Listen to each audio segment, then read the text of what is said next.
Si l'histoire générale de la Réunion au XVIIIe siècle est assez bien connue, trop rares sont les documents qui permettent d'entrer dans l'intimité des personnages de l'époque. D'où l'intérêt que m'ont paru présenter les nombreux écrits laissés par Henri Paulin Panon des Bassins, en particulier les récits des 2 voyages qu'il a faits en France en 1785 puis 1790-1792 et la volumineuse correspondance qu'il a échangée avec des parents et amis. C'est à décrypter la masse foisonnante de ces documents que je me suis attaché dans mon livre, cherchant à retrouver tous les aspects d'une personnalité complexe et attachante. Tout d'abord, j'ai découvert des informations sur son physique, celle d'un vigoureux quinquagénaire pendant son voyage en France, très amoureux de la vie et gourmand ainsi que gourmet.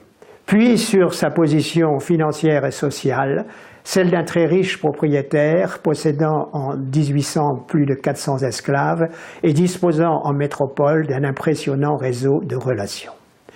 Mais ce qui m'a surtout intéressé, c'est la personnalité intime de l'homme.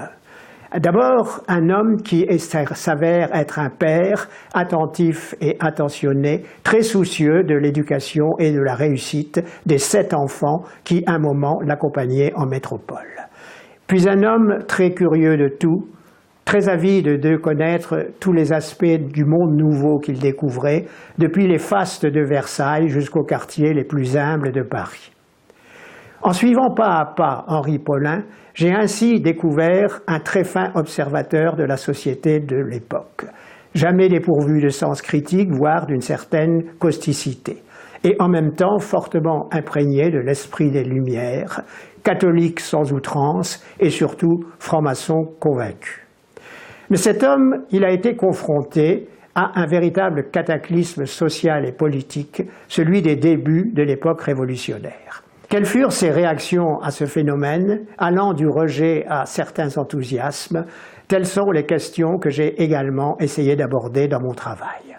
En définitive, je dirais que j'ai essayé de ne rien laisser dans l'ombre des multiples aspects d'Henri Paulin Panon des Bassins. D'où le titre, un brin provocateur, je le reconnais, que j'ai donné à mon ouvrage une véritable autopsie.